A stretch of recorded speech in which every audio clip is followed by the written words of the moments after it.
Good morning. पूर्व की कक्षा में कार्बनिक यौगिकों का वर्गीकरण पढ़ा था। आज का अपना टॉपिक है कार्बनिक यौगिकों के IUPAC नामकरण। नामकरण आपको पूर्व की कक्षा में मैंने समझाया था, तो नामकरण कैसे करेंगे इसके बारे में आज आपको मैं वापस बताता हूँ। कुछ यौगिक हैं जिनको अपन सामान्य नाम से भी जानते हैं, तो मैं उन यौगिकों के नाम, सामान्य नाम ऑब्लिक उनके रूढ़ पद्धति के नाम लिखता हूँ। जैसे अपने पास में ये मेथिल है, मेथिल यौगिक है। इस प्रकार अपने पास में CH3 COOH है, इसको अपन एसिटिक अम्ल कहते हैं, एसिटिक अम्ल। ये अपने पास में बेंजीन, ये अपने पास में एनिलीन। इस प्रकार अपने पास में ये अपने पास में फिनॉल। ये जो कंपाउंड है ये अपने पास में यौगिक और ये इनके सामान्य नाम। ये है अपने पास में एसीटोफिनॉल। ये थे इनके सामान्य यौगिकों के नाम। दूसरे कि जो जैसे मेथिल समूह कहीं लिखा हुआ है, मेथिल, एथिल, प्रोपिल, ब्यूटिल, तो संकेत रूप में कैसे अपन इसको प्रदर्शित करते हैं? तो यहाँ मेथिल होगा वहाँ एन लिख देते हैं, जहाँ एथिल होता है वहाँ ई लिखा हुआ मिलेगा, जहाँ प्रोपिल लिखा है वहाँ PR लिखा हुआ मिलेगा, जहाँ PU लिखा है इसको ब्यूटिल अपन लिख सकते हैं। दूसरा अपने पास में है कि यदि आपको इस प्रकार में दे रखा है CH3, इस वाले को आइसोप्रोपिल लिखा जाता है। आइसो इस शब्द के मैं एक प्रोप है, इस प्रोप में इसको जो सामान्य में लिखते हैं तो आइसोप्रोपिल लिखते हैं। दूसरा है अपने पास में CH3 CH2। यदि इस प्रकार तुमको कोई दे रखा है तो जो ये एक कार्बन है, इस एक कार्बन से अपने पास में ये एथिल R बना हुआ, एक अपने पास में ये मेथिल R पहले हमने समझाया था कि एक ही कार्बन से जब दो एल्किल समूह जुड़े हो तो उसको अपन 2 डिग्री बोलते हैं, या इसको बोलेंगे द्वितीयक में ब्यूटिल। इसका नाम हो जाएगा द्वितीयक ब्यूटिल। इसी प्रकार ये आपके पास में एक ही कार्बन है और इस प्रकार ये जुड़े हुए हैं, तो 1, 2 और 3 एल्किल हो गए, इसलिए ये द्वितीयक ब्यूटिल कहते हैं। इसको बोलते हैं आइसो ब्यूटिल। क्या बोलेंगे इसको? आइसो शब्द हमने पहले लिखा हुआ है, यहाँ आइसो, यहाँ पे अपने CH3 जोड़ दिया और आइसो आगे लगाना था, ये बन गया अपने पास में आइसो ब्यूटिल। यदि कार्बन श्रृंखला को और बढ़ा दिया जाए तो अपन उसमें क्या क्या शब्द लिख सकते हैं और आपको बताते हैं। यदि CH3 है, CH3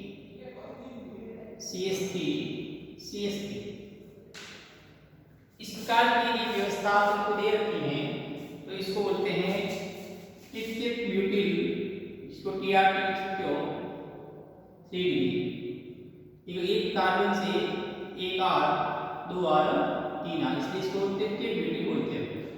अब मान लीजिए यहाँ इस कार्बन के चारों ओर मेथिल समूह जुड़े हुए हैं, सब जगह मेथिल समूह जुड़े हुए हैं।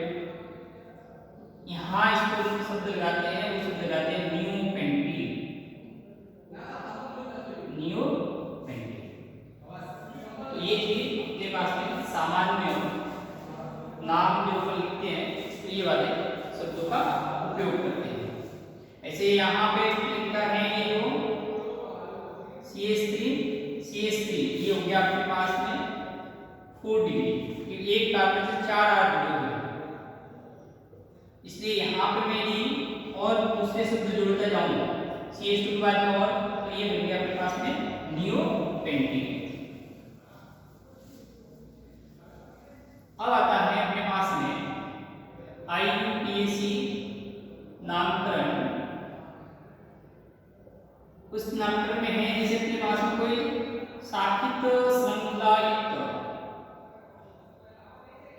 यौगिक हो, एक जो शाखित है उनका नामकरण कैसे करेंगे तो बताते हैं आपको। शाखित यौगिक को दिए रखा है, उन शाखित यौगिकों का नामकरण आप कैसे करोगे। तो उदाहरण के लिए अपने पास में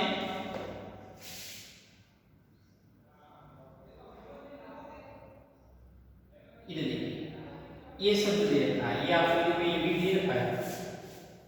अब ये है अपने पास में सीधी श्रृंखला है, इसके साइड में जो लगते हैं वो अपने क्या कहलाएंगे, शाखा कहलाती है। जैसे अपने पास में पेड़ होता है ना, उसी पेड़ में सीधा होता है, ये जैसे शाखाएं लगी होती है, ये हो गया शाखित। तो अपन ने जो नियम पढ़े थे IUPAC नामकरण के रूल पढ़े थे कि जब भी अपन नामकरण करते हैं तो सबसे पहले लंबी कार्बन श्रृंखला को सेलेक्ट करना है, पहला रूल ये था। दूसरा नियम क्या था, वहां से नामकरण करना जहां से प्रतिस्थापी या क्रियात्मक समूह पास हो, नजदीक हो, मतलब कम से कम अंक मिलने चाहिए।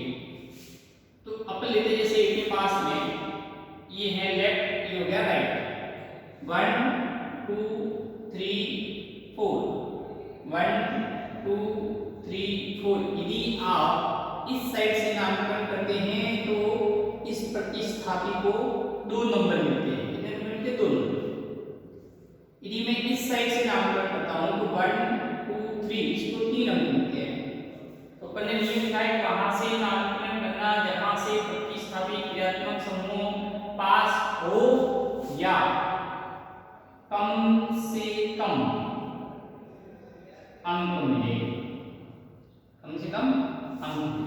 तो यहाँ से अपन को कम अंक मिल रहे, इसलिए जब इसका नामकरण करेंगे तो नामकरण करने समय पर यहाँ पे 2 मेथिल लिखेंगे, क्या लिखेंगे, 2 मेथिल।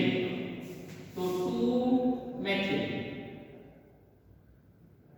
में एक प्रोप्यूट और सिंगल बॉन्ड में अपन ने कहा था N लगाना है, तो 2 मेथिल ब्यूटेन इसका नामकरण हो जाएगा। दूसरी बात,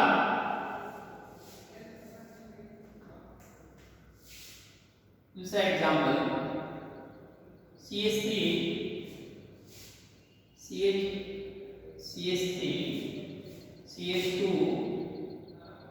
CH2 CH2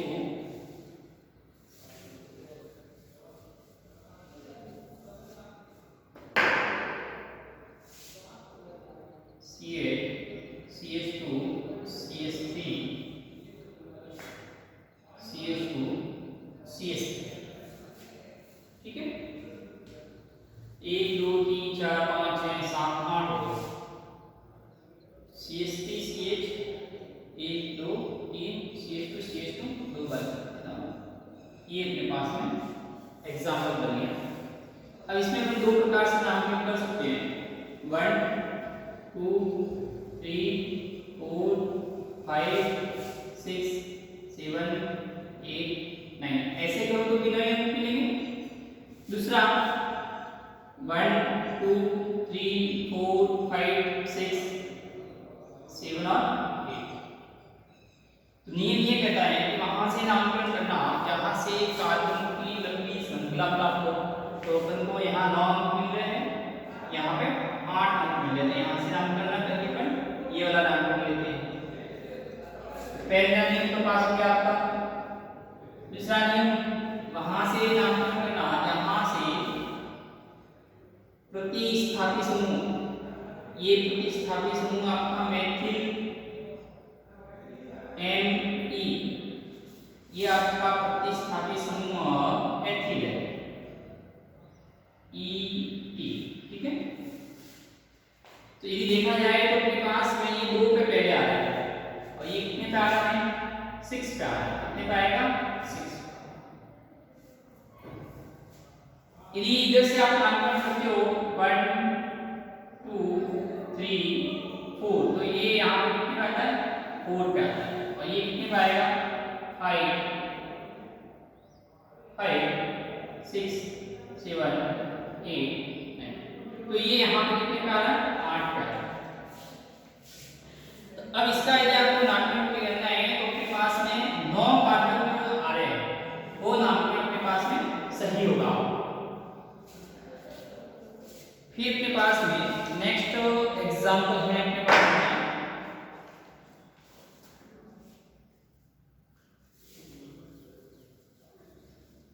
दूसरे उदाहरण,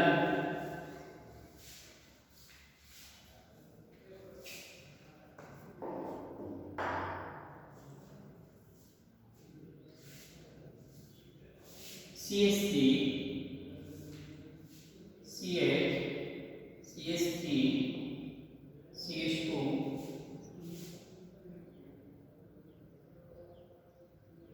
ये कोई उदाहरण का है, तो इसका कैसे नामकरण करेंगे। तो सिंपल सा है, इधर से नामकरण करते हैं तो भी प्रतिस्थापी समूह को 2 ही अंक मिलते हैं और इधर से नामकरण करेंगे तो भी 2 ही अंक मिलेंगे। फिर मैंने बताया था कि समान समूह आ रहे हैं, तो यदि 2 हैं तो डाई लगाते हैं, 3 पे ट्राई लगाते हैं, 4 पे टेट्रा लगाते हैं, डाई टेट्रा पेंटा, ठीक है। अब यहाँ पे यदि को नामकरण करना है तो 1 2 ये 2 कर दिया आपने, फिर कॉमा, फिर एक ही प्रकार के, फिर 4 फिर डैश, कॉमा लगा दिया, 2 4 डाई, 2 है कौन से 2 समूह, मैथिल 2 4 डाई मैथिल, फिर मैथ एथ क्रॉप यू पेन और सिंगल बॉन्ड है पेंटेन, तो ये इसका नामकरण हो जाएगा 2 4 डाई पेंटेन। एक और एग्जांपल देखिए आपको,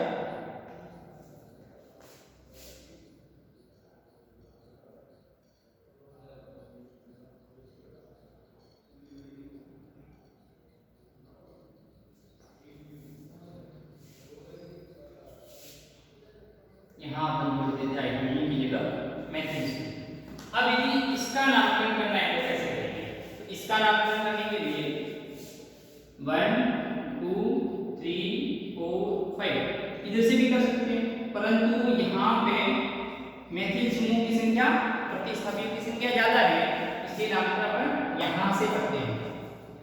तो अपने पास में नाम हो जाएगा इसका 2 2 4। अब कितने मैथिल है, 1 2 3 पे ट्राई मैथिल, मैथ एथ क्रॉप यू पेंट एन पेंट प्लस एन पेंटेन। और दूसरा एग्जांपल,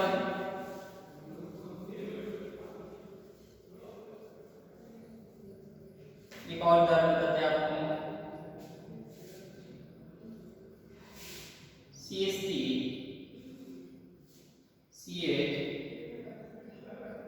CH3 CH2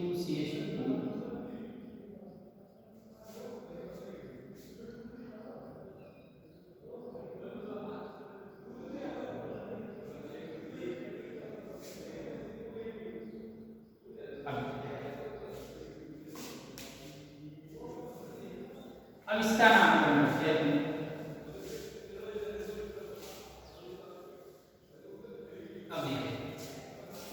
अब दोनों तरफ से इसका नामकरण हो सकता है 1 2 3 4 5 6 7 8।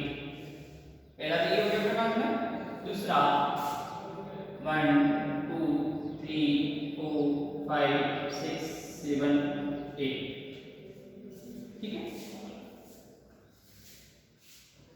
अब इधर से यदि आप नामकरण करते हो तो इस मैट्रिक्स समूह को 2 अंक मिल रहे हैं।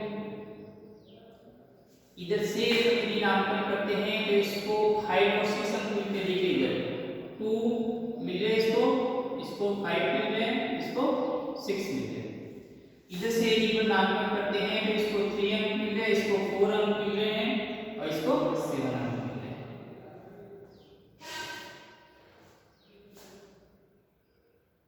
अब देखिए यदि यहां से नामकरण करते हैं 1 2 3 तो 3 और 4 अंक मिलते हैं। मतलब यहाँ जो मैट्रिक्स समूह को यहाँ से कम अंक मिल रहे हैं, इधर से इसको 6 और 7 अंक मिल रहे हैं, 5 और 6 अंक मिलते हैं। तो यदि इसका अपन को नामकरण करना है तो ऐसे भी अपन अनुमान लगा सकते हैं 2 5 6 मैन ए प्रॉप यूज पेंट हैज हैव ऑफ। अपने पास में हो जाएगा कितने मैट्रिक्स समूह 1 2 और 3 ट्राई मेथिल ऑक्टेन। एक नाम तो ये होगा। अब दूसरा नाम क्या हो जाएगा 3 4 7 9 ट्राई मेथिल ऑक्टेन। अब देखिए अपन ने कहा था कि कम से कम अंक मिलने चाहिए। तो देखिए इधर से कम अंक मिले, इसको 2 मिल रहे हैं, इसको 5 और 6 मिल रहे हैं। यदि इसकी टोटल भी की जाए तो 6 5 11 13 और इधर यदि टोटल की जाए तो 14 हो गया। इसका मतलब अपन देखते हैं तो यहाँ पे कम अंक मिलते हैं, मैट्रिक्स समूह को कम से कम अंक मिल रहे हैं। इसलिए नामकरण करते समय अपना ये नाम सही हो जाएगा, ये वाला क्या हो जाएगा अपना नाम गलत हो जाएगा। तो 3 4 7 9 मैथिल ऑक्टेन गलत हो जाएगा और ये वाला नामकरण आपका सही हो जाएगा। ये थे अपने पास में आईयूपीएसी कार्बनिक यौगिकों के नाम। आपको साइक्लिक वाले कंपाउंड मैंने बताया उदाहरण वाले, वो भी बताते हैं कि जब भी अपन सक्रिय यौगिक का नामकरण करते हैं तो उसके शब्द होते हैं, उसके पहले साइक्लो लगाते हैं। क्या लगाएंगे हम? साइक्लो। ये रहा तो 1 कार्बन 2 कार्बन 3 कार्बन 4 कार्बन और 5 कार्बन। 5 पे क्या है? पेंटेन, सिंगल बॉन्ड है। अब मैंने कहा कि कैसा है? साइक्लिक कंपाउंड है, इसलिए इस शब्द के आगे यहाँ पर क्या लगाना है? साइक्लो लगाना है। क्या लगाना है? साइक्लो। इसके आगे साइक्लो, तो ये साइक्लो पेंटेन है।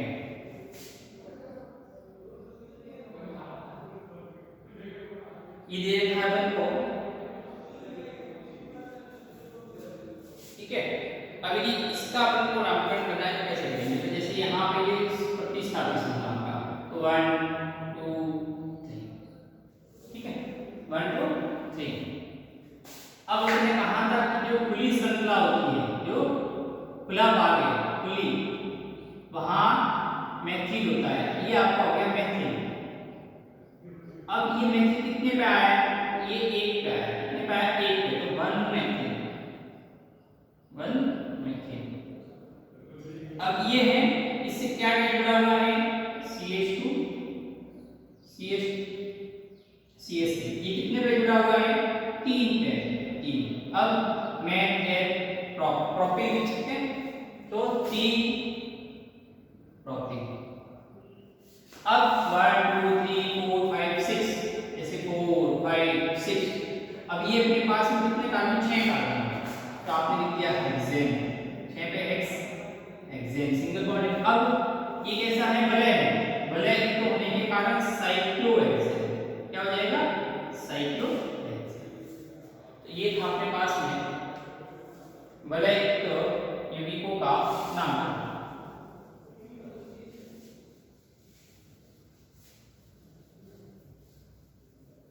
एक और उदाहरण आपको बता देते हैं। एक और एग्जांपल है अपने पास में CH3 CH2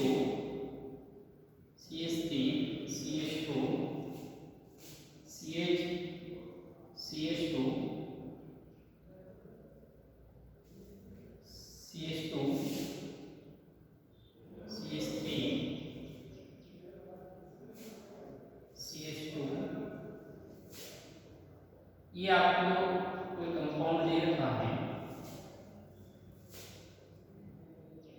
ये अब यदि तो इसका नाम करेंगे, उसमें 1 2 3 4 5 6 7 1 2 3 4 5 6 7 स्थिति को देखिए, यहाँ से नामकरण करते हैं तो इसको 3 अंक मिलते हैं, ठीक है।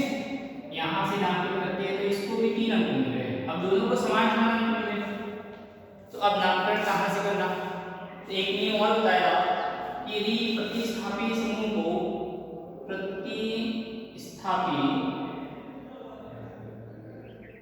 को समान अंक मिलते हैं, समान अंक मिलते हैं तो किसका उपयोग करना, अंग्रेजी वर्णमाला का। इसका उपयोग करेंगे अपन अंग्रेजी वर्णमाला। अब अंग्रेजी वर्णमाला में जो पहले आता है उसका नामकरण अपन पहले करते हैं। तो अपने पास में 1 2 3 एथिल ई मेथिल एम। अब शब्द पहले कौन सा आता है, ई वाला, तो यहां से नामकरण करेंगे 3 एथिल, फिर 5 मेथिल, क्या हो गया, हेप्टेन, हेप प्लस, तो ये नामकरण हो जाएगा 3 एथिल 5 मेथिल हेप्टेन। यदि अपन ने गलती से ये लिया 3 मेथिल 5 एथिल हेप्टेन, तो ये रॉन्ग हो गया, ये आपका नामकरण गलत है। तो ये थे कार्बनिक यौगिकों के IUPAC नामकरण। तो आपको इसमें उदाहरण और प्रैक्टिस करनी है, और बुक है उसमें उदाहरण बहुत सारे दे रखे हैं, तो नियम यदि आपको याद होंगे तो ये आप इसका नामकरण कर सकते हो। नेक्स्ट अपन अगली कक्षा में पढ़ेंगे। धन्यवाद।